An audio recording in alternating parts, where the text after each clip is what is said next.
یہ کیسی شادی ہے جس میں شوہر ایک گواہ ہے؟ کبھی سوچا ہے کہ ایک انسانی لڑکی کی شادی ایک کوے سے کر دی جائے؟ اور اس سے بڑی حیران کن بات تو یہ ہوئی کہ جب وہ لڑکی حاملہ ہوئی تو اس نے کسی انسانی بچے کو جنم نہیں دیا، بلکہ اس نے بالکل ایک پرندوں کی طرح انڈے کو جنم دیا، اور پھر اس انڈے سے نکلنے والا بچہ دیکھ کر تمام علاقے والوں میں خوف و ہراس پھیل گیا۔ قدرت کے اس انوکھے کھیل پر جہاں لوگ حیران تھے، وہیں زینب کی زندگی میں آنے والے طوفان سے کوئی واقف نہ تھا۔ وہ نہیں جانتی تھی قسمت اس کے ساتھ اتنا بڑا کھیل کھیل جائے گی۔ پیارے ناظرین، کہانیاں تو بہت سنی ہوں گی آپ نے، لیکن یہ ایک ایسی منفرد اور دلچسپ کہانی ہے جو آپ کے ذہنوں میں ہمیشہ کے لیے یاد رہے گی۔ پرانے وقتوں کی بات ہے جب کہانیاں صرف کتابوں میں نہیں بلکہ لوگوں کے سینوں میں بھی دھڑکتی تھی۔ ایک دور افتاد گاؤں میں ایک سفید پوش بزرگ رہا کرتے تھے جنہیں سب بابا رحمت کے نام سے پکارتے تھے۔ بابا رحمت کا گھر مٹی کا تو تھا، لیکن اس کی دیواریں ان کی 3 جوان بیٹیوں کی ہنسی اور کبھی کبھی ان کی تلخیوں سے گونجتی رہتی۔ بڑی بیٹی ثنا، جس کے حسن کے چرچے پورے گاؤں میں تھے، لیکن اس حسن نے اس کے مزاج میں ایک عجیب سی اکڑ اور غرور بھر دیا تھا۔ وہ آئینے کے سامنے گھنٹوں کھڑی رہتی اور خود کو کسی شہزادی سے کم نہ سمجھتی۔ دوسری بیٹی مریم تھی، جس کی آنکھوں میں ہمیشہ ایک حسد کی لہر رہتی۔ وہ خاموش رہ کر دوسروں کی خوشیوں میں کیڑے نکالنے کا فن جانتی تھی۔ اور پھر تھی سب سے چھوٹی زینب، جس کا نام لیتے ہی دل کو ایک سکون سا محسوس ہوتا تھا۔ وہ جتنی صورت کی پیاری تھی، اس سے کہیں زیادہ سیرت کی اجلی تھی۔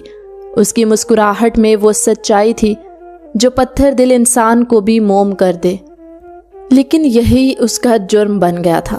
جب بھی محلے کی عورتیں بابا کے گھر آتی، ان کی نظریں زینب کے معصوم چہرے پر ٹھہر جاتی اور وہ بے اختیار کہہ اٹھتی کہ رحمت بھائی، آپ کی چھوٹی بیٹی تو جیسے نور کا ٹکڑا ہے۔ بس یہی وہ جملہ تھا جو ثنا اور مریم کے دلوں میں آگ لگا دیتا۔ وہ دونوں زینب سے بات بات پر الجھتی، اسے گھر کے سارے مشکل کاموں پر لگا دیتی اور خود 4 پائیوں پر بیٹھ کر اس کا مذاق اڑاتی۔ بابا رحمت کا دل اپنی بیٹیوں کے نصیب کے لیے ہر وقت دھڑکتا۔ وہ بوڑھا باپ جس کی کمر اب جھک چکی تھی، اپنی بیٹیوں کو رخصت کرنے کا ارمان لیے ہر دروازے پر دستک دیتا، لیکن ایک عجیب سی نحوست نے ان کے گھر کے گرد ڈیرا ڈال رکھا تھا۔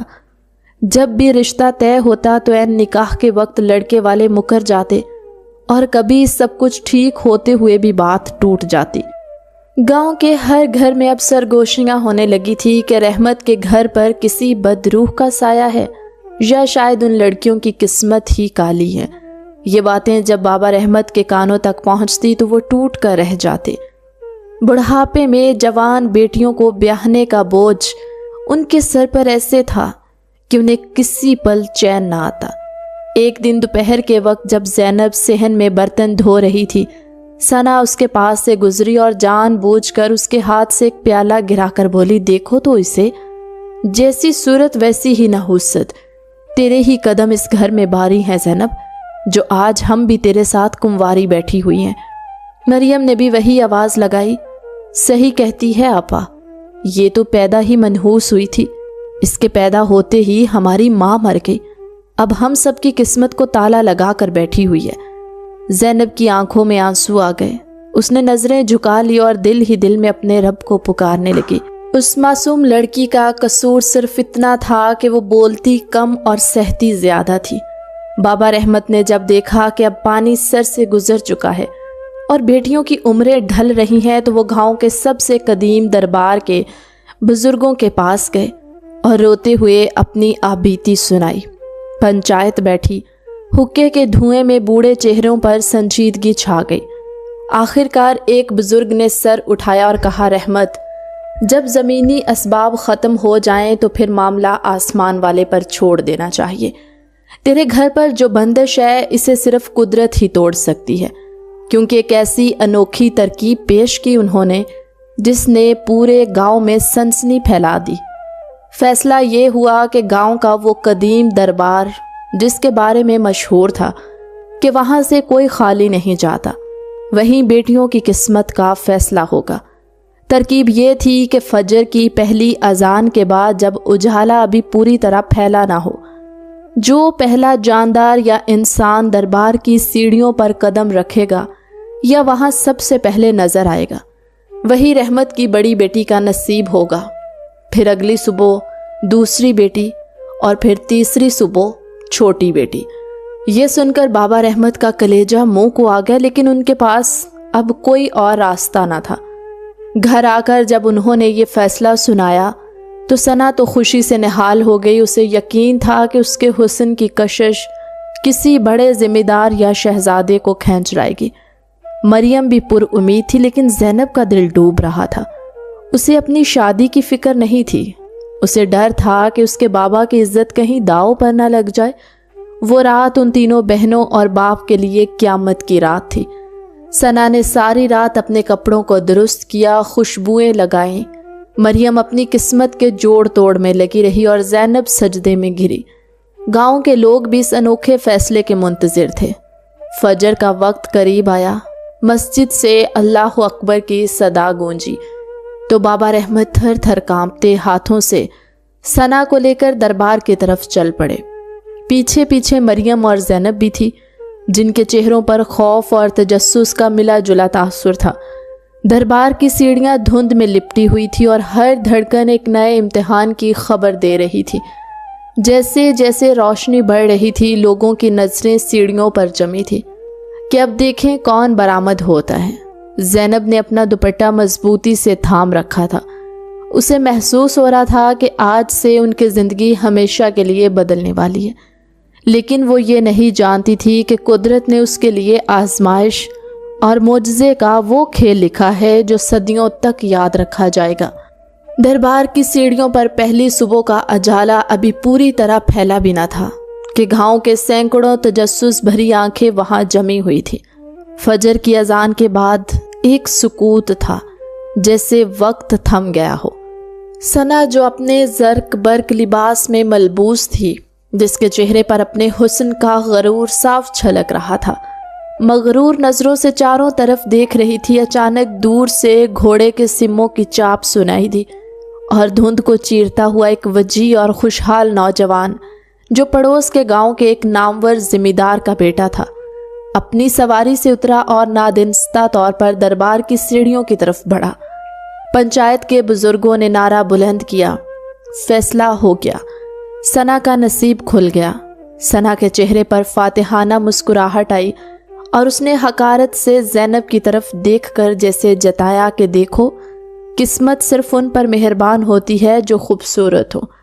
بابا نے شکرانے کے نفل پڑھے اور اسی دن دھوم دھام سے ثنا کی شادی اس معزز گھرانے میں کر دی گئی۔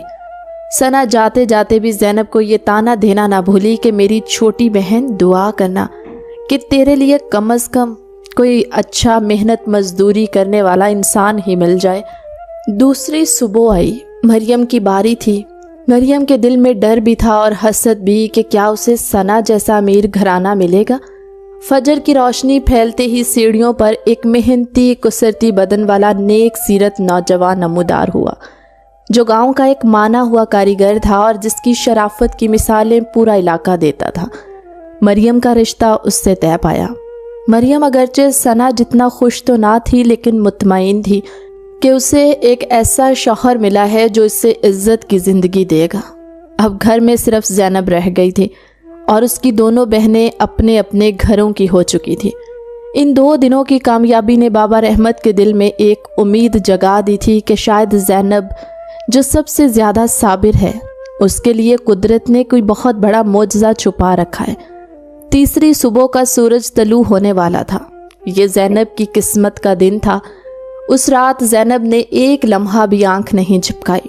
وہ ساری رات مصلے پر بیٹھی رو رو کر اپنے رب سے اپنی لاج رکھنے کی دعا کرتی رہی۔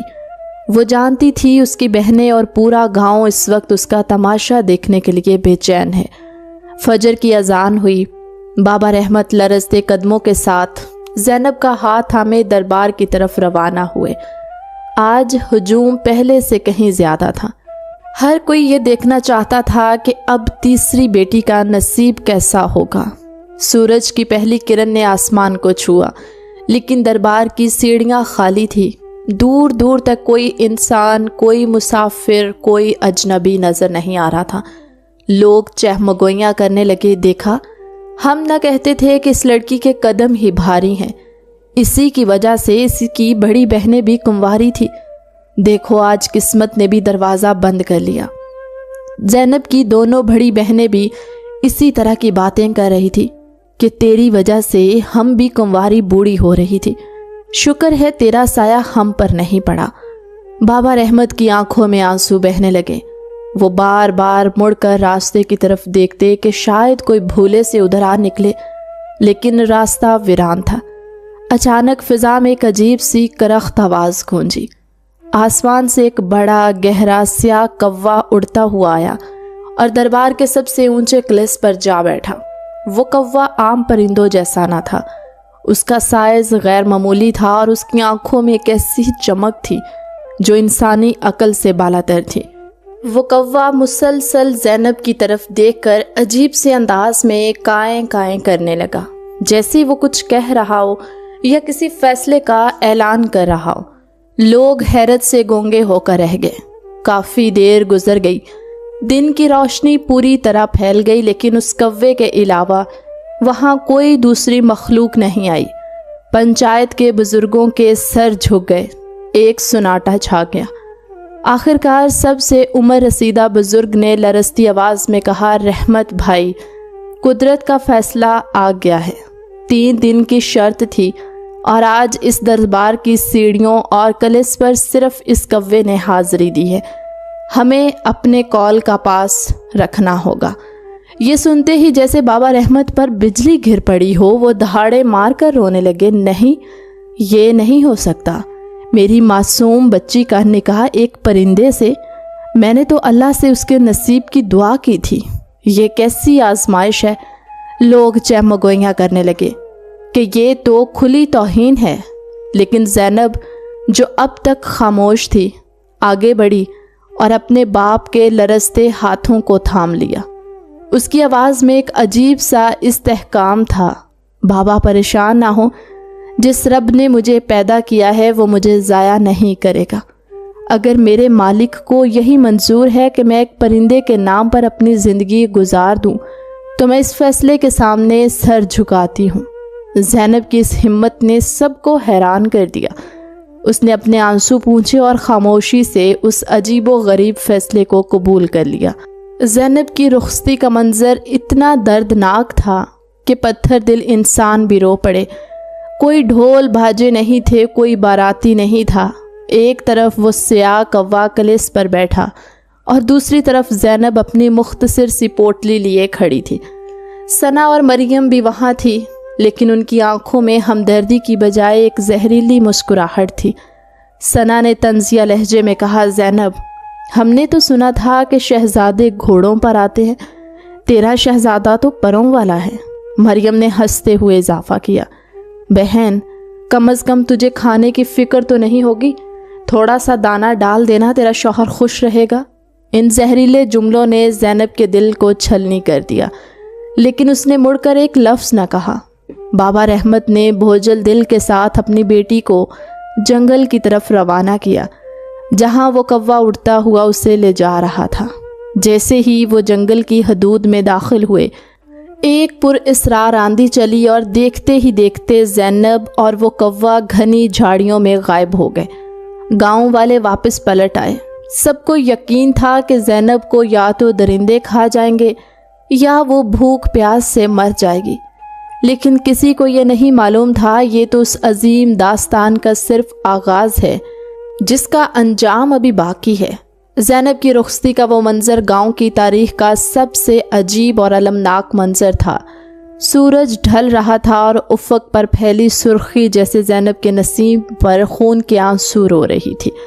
بابا رحمت نے لرزتے ہاتھوں سے اپنی بیٹی کو پیچھے سے دعائیں دی۔ ان کی ہمت جواب دے چکی تھی۔ وہ زمین پر بیٹھ کر دھاڑے مار کر رونے لگے۔ گاؤں کے لوگ دور کھڑے تماشا دیکھ رہے تھے۔ کچھ کے دل پسیج رہے تھے، لیکن اکثر کے چہروں پر استہزائیہ مسکراہٹ تھی۔ ثنا اور مریم تو جیسے اپنی خوشی سنبھال نہیں پا رہی تھی۔ اب تو انہیں یقین ہو گیا تھا کہ صرف زینب کی ہی نحوست کی وجہ سے ان لوگوں کی شادی نہیں ہو رہی تھی۔ ثنا نے بلند آواز میں کہا، ارے دیکھو تو صحیح، دلہن پیدل اپنے کوے کے ساتھ جنگل کی طرف چلی گئی ہے، اور دلہا وہ تو آسمانوں پر اڑ رہا ہے۔ ایک ایسی انوکھی جوڑی تو زمین و آسمان نے پہلے کبھی نہیں دیکھی ہوگی۔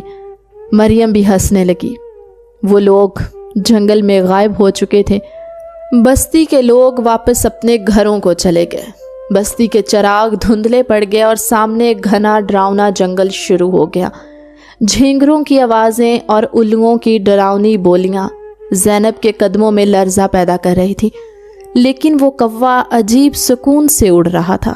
چلتے چلتے رات کا پچھلا پہر شروع ہو گیا۔ زینب کے پاؤں کانٹوں اور پتھروں سے لہو لہان ہو چکے تھے، مگر اس نے اف تک نہ کی۔ آخرکار جنگل کے عین وسط میں، جہاں درخت اتنے گھنے تھے کہ چاند کی روشنی بھی زمین تک نہیں پہنچ پاتی تھی، کوا ایک بوسیدہ اور شکستہ سی جھونپڑی کے سامنے جا کر رک گیا۔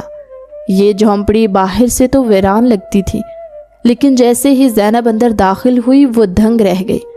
اندر سے وہ کسی شیشے کی طرح صاف ستھری، زمین پر نرم بچھونا اور مٹی کے ایک کونے میں تازہ پانی کا گھڑا رکھا تھا۔ کوا اڑ کر جھونپڑی کے شہتیر پر جا بیٹھا اور اپنی چمکدار آنکھوں سے زینب کو دیکھنے لگا۔ زینب نے تھک کر ایک کونے میں پناہ لی اور بھوکے پیٹ ہی نیند کی آغوش میں چلی گئی۔ اگلی صبح جب زینب کی آنکھ کھلی تو اس نے دیکھا کہ اس کے سرہانے جنگل کے نایاب اور میٹھے پھل رکھے ہیں، جن پر شبنم کے قطرے ابھی تک چمک رہے تھے۔ کوا وہاں موجود نہیں تھا، لیکن باہر سے اس کے پروں کی پھڑپھڑاہٹ سنائی دے رہی تھی۔ زینب نے اللہ کا شکر ادا کیا، پھل کھائے اور جھونپڑی کی صفائی میں مصروف ہو گئی۔ اسے جلد ہی احساس ہو گیا کہ یہ کوا کوئی عام پرندہ نہیں ہے۔ جب وہ جھونپڑی سے باہر نکلتی تو کوا سائے کی طرح اس کے اوپر منڈلاتا تاکہ اسے دھوپ نہ لگے۔ جب وہ پانی لینے چشمے پر جاتی تو کوا پہلے سے وہاں موجود ہوتا اور کسی بھی زہریلے جانور کو اس کے قریب نہ آنے دیتا۔ رات کے وقت جب زینب سو جاتی تو کوا جھونپڑی کی دہلیز پر بیٹھ کر پہرا دیتا۔ زینب کو اب اس پرندے سے ڈر نہیں لگتا تھا، بلکہ اس سے اس کی موجودگی میں ایک عجیب سا تحفظ محسوس ہونے لگا۔ وہ اکثر اس کوے سے باتیں کرتی، اسے اپنے دل کا حال سناتی، اور کوا بڑے غور سے اپنی گردن جھکا کر اس کی باتیں سنتا، جیسے وہ ایک ایک لفظ سمجھ رہا ہو۔ دن مہینوں میں بدلنے لگے۔ زینب کی زندگی صبر و شکر کی تصویر بن چکی تھی۔ ایک رات جب پورا جنگل گہری نیند میں تھا اور آسمان پر 14ویں کا چاند چمک رہا تھا، زینب کی آنکھ اچانک کسی خوشبو سے کھلی۔ یہ خوشبو جنگل کے پھولوں کی نہیں تھی، بلکہ یہ سندل اور کستوری جیسی کوئی شاہانہ مہک تھی۔ اس نے دیکھا کہ پوری جھونپڑی ایک مدھم سنہری روشنی سے منور ہے۔ زینب کا دل زور زور سے دھڑکنے لگا۔ اس نے ہمت کر کے سر اٹھایا تو سامنے کا منظر دیکھ کر اس کی سانسیں رک گئیں۔ جہاں ہر رات وہ سیاہ کوا بیٹھا ہوتا، وہاں آج ایک نہایت خوبصورت اور وجیح نوجوان کھڑا تھا۔ اس کے سیاہ ریشمی لباس پہن رکھا تھا، جس پر سونے کی تاروں سے کام ہوا تھا۔ اس کا چہرہ 14ویں کے چاند کی طرح دھمک رہا تھا، اور وہ نہایت عاجزی سے مصلی پر کھڑا نماز پڑھ رہا تھا۔ زینب کو لگا جیسے وہ کوئی خواب دیکھ رہی ہے۔ وہ نوجوان اس قدر پرکشش تھا کہ دنیا کا کوئی شہزادہ اس کا مقابلہ نہیں کر سکتا۔ زینب نے حیرت اور تجسس کے عالم میں خود پر قابو پانے کی کوشش کی، لیکن اس کی چوڑیوں کی ہلکی سی کھنک خاموش فضا میں گونج گئی۔ جیسے ہی اس نوجوان نے زینب کی آہٹ سنی، اس کے چہرے پر ایک پریشانی کی لہر دوڑ گئی۔ اس نے تیزی سے رخ موڑا۔ اس کی آنکھیں زینب کی آنکھوں سے ملی، جن میں درد اور التجا کا ایک سمندر تھا۔ اس سے پہلے زینب کچھ پوچھتی یا وہ نوجوان کچھ کہتا، ایک زوردار چمک ہوئی، وہ سنہری روشنی غائب ہو گئی اور زینب کے سامنے وہی سیاہ کوا دوبارہ بیٹھا ہوا تھا۔ وہ کوا اب پہلے سے زیادہ اداس لگ رہا تھا اور اس کی آنکھوں سے ایک آنسو ٹپک کر زمین پر گرا۔ زینب سکتے کی حالت میں وہیں بیٹھی رہ گئی۔ اس کا دماغ چکرا رہا تھا، کیا وہ انسان تھا یا وہ جن تھا، یا کیا اس کا کوا شوہر دراصل کوئی شہزادہ ہے جو کسی قید میں ہے؟ زینب کو احساس ہوا کہ اس کے نصیب کا فیصلہ کسی دربار کی سیڑھیوں پر نہیں ہوا، بلکہ اس کے لیے قدرت نے کیسی داستان لکھی ہے جو انسانی عقل سے بالاتر ہے، اور اب اسے اس راز کی تہ تک پہنچنا ہی ہوگا۔ زینب کی زندگی کا وہ سفر جو ایک ویران جنگل اور ایک سیاہ کوے کے ساتھ شروع ہوا تھا، اب اپنی سب سے کٹھن اور ہولناک منزل کی طرف بڑھ رہا تھا۔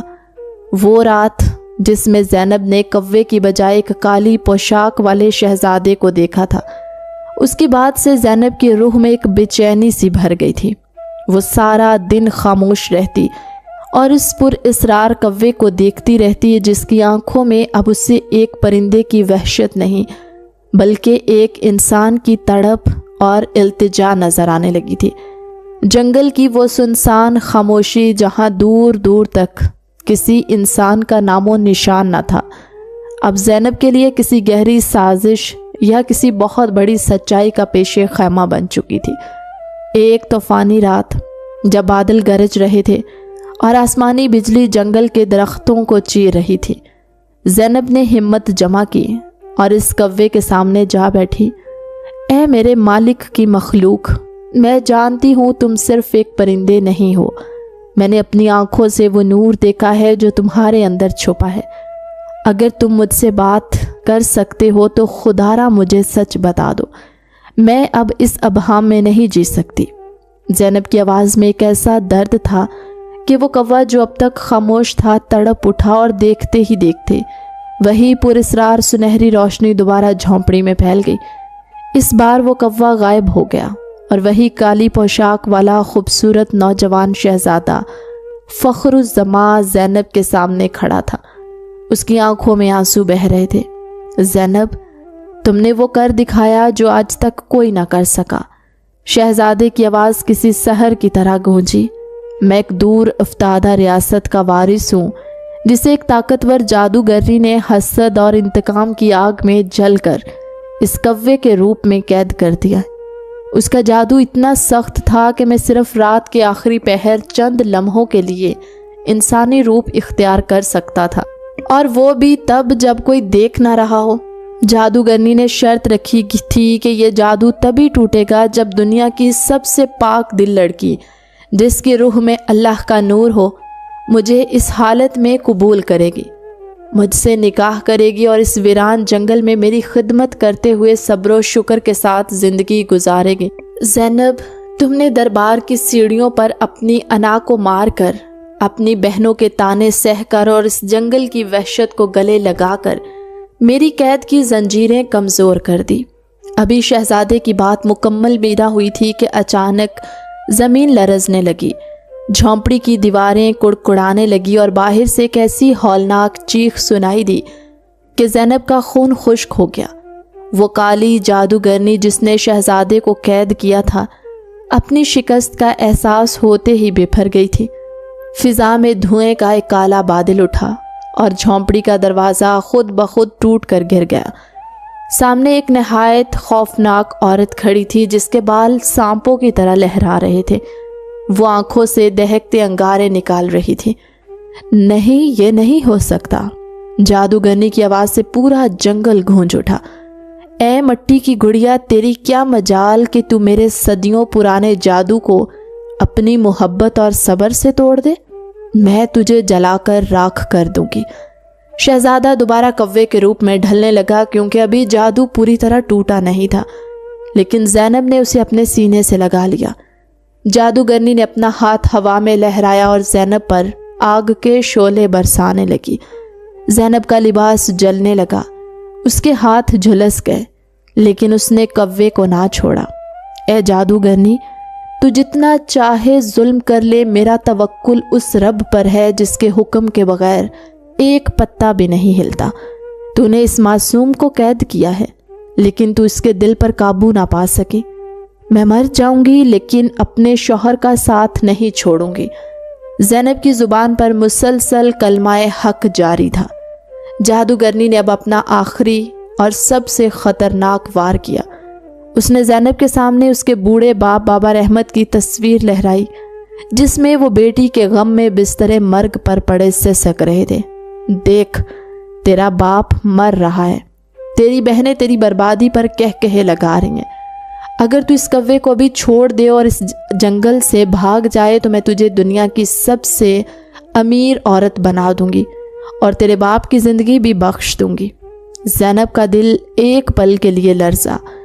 باپ کی محبت اس کی سب سے بڑی کمزوری تھی، لیکن پھر اس نے اس کوے کی آنکھوں میں دیکھا جس میں بے بسی کا ایک سمندر تھا۔ زینب نے آنکھیں بند کی اور پکارا، یا اللہ میری لاج رکھنا، میرا باپ بھی تیری امان میں ہے اور میں بھی۔ زینب کی اس استقامت نے جادوگرنی کے ہوش اڑا دیے۔ جادوگرنی نے اپنا خنجر نکالا اور جیسے ہی وہ زینب پر وار کرنے کے لیے بڑھی، زینب کے گرد ایک نورانی ہالہ بن گیا۔ وہ خنجر زینب تک پہنچنے سے پہلے ہی ہوا میں پگھل گیا۔ زینب نے زمین سے ایک مٹھی خاک اٹھائی اور اللہ کا نام لے کر جادوگرنی کی طرف پھینکی۔ وہ خاک نہیں تھی، وہ زینب کے صبر اور سچائی کا وہ ہتھیار تھا جس نے باطل کے کلے گرا دیے۔ جادوگرنی ایک دردناک چیخ کے ساتھ شعلوں میں گھر گئی اور دیکھتے ہی دیکھتے راکھ کا ڈھیر بن گئی۔ اسی لمحے پورے جنگل میں ایک ایسی ٹھنڈی اور معطر ہوا چلی کہ زینب کے تمام زخم بھر گئے۔ وہ سیاہ کوا زینب کے ہاتھوں سے نکلا اور ایک نورانی بادل میں چھپ گیا۔ جب وہ بادل چھٹا تو وہاں کوئی پرندہ نہیں تھا، بلکہ شہزادہ فخر الزماں اپنی پوری شاہانہ شان و شوکت کے ساتھ کھڑا تھا۔ جنگل کی وہ شکستہ جھونپڑی ایک عالی شان محل میں تبدیل ہو چکی تھی اور درختوں کے پتوں سے موسیقی کی آوازیں آنے لگی۔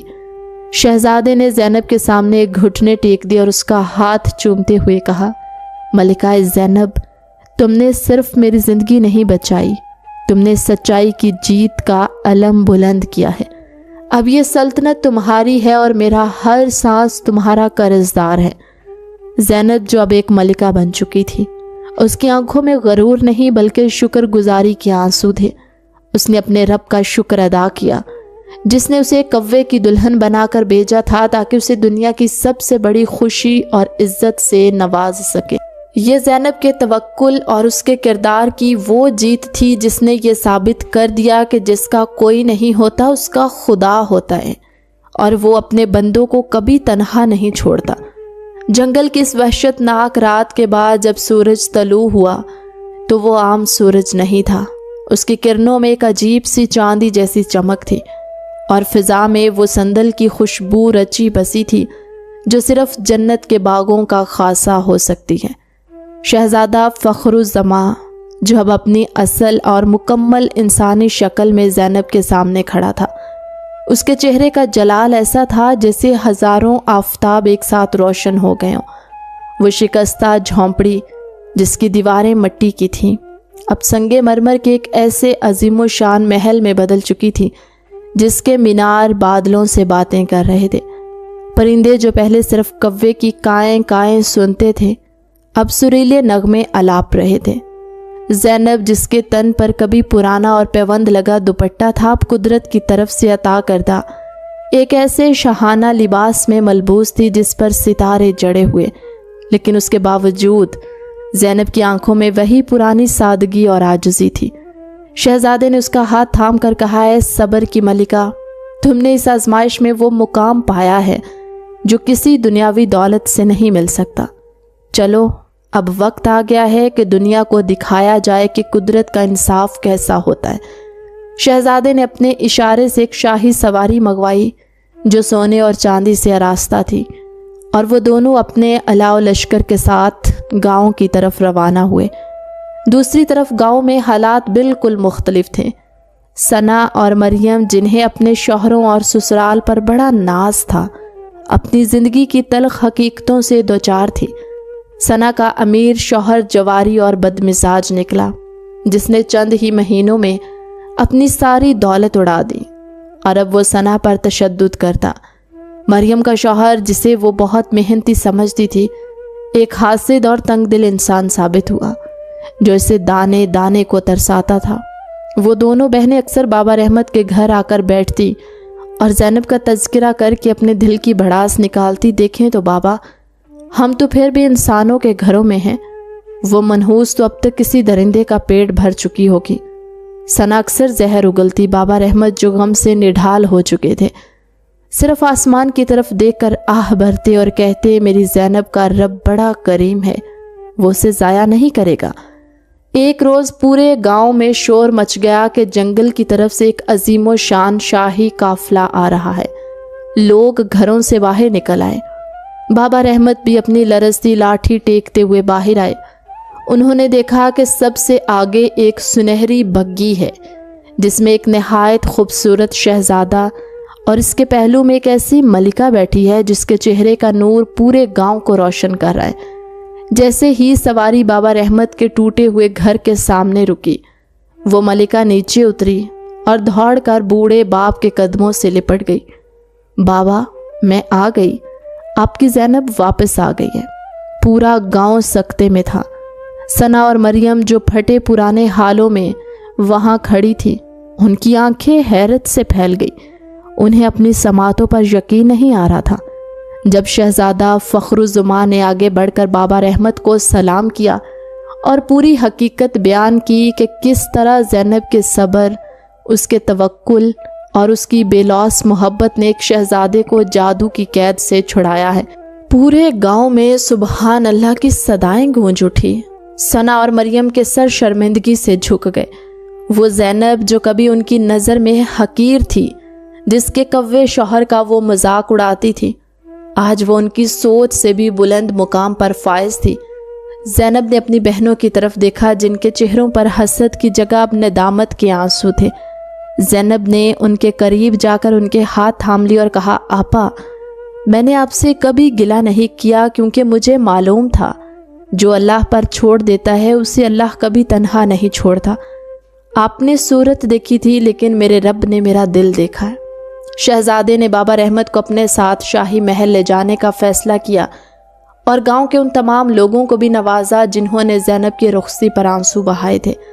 ثنا اور مریم کو ان کے کیے کی سزا مل چکی تھی، لیکن زینب نے اپنی سخاوت سے انہیں بھی معاف کر دیا اور ان کے لیے الگ سے وظائف مقرر کیے تاکہ وہ سکون سے زندگی گزار سکیں۔ کہانی کا یہ اختتام ہمیں یہ سبق دیتا ہے کہ زندگی میں کبھی بھی کسی کی ظاہری حالت دیکھ کر اسے حقیر نہیں سمجھنا چاہیے۔ قسمت کے فیصلے کسی دربار کی سیڑھیوں یا انسانوں کی سوچ پر نہیں ہوتے، بلکہ وہ اس رب کی بارگاہ میں ہوتے ہیں جو دلوں کے بھید جانتا ہے۔ زینب کا کوہ دراصل ایک آزمائش تھی، اور اس آزمائش میں جو پورا اتری اسے شہزادی کا مقام ملا۔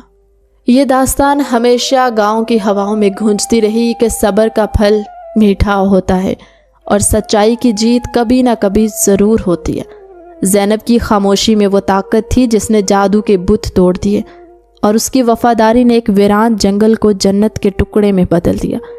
آج بھی لوگ جب اس عظیم و شان محل کو دیکھتے ہیں تو انہیں یاد آتا ہے کہ انسان کا اصل حسن اس کے چہرے میں نہیں، بلکہ اس کے کردار، اس کے صبر اور اس کے اللہ پر پختہ یقین میں چھپا ہوتا ہے۔ پیارے دوستو، اگر آپ کو ہماری محنت، ہماری کہانی، ہماری ویڈیو اچھی لگی ہو تو ہماری اس ویڈیو کو ایک پیارا سا لائک دے کر ہمارے چینل کو سبسکرائب کر کے ہماری فیملی کا حصہ ضرور بنیے گا۔ ملتے ہیں ایک نئی اسی طرح مزیدار سی کہانی کے ساتھ ہماری اگلی ویڈیو میں۔ تب تک کے لیے اللہ حافظ۔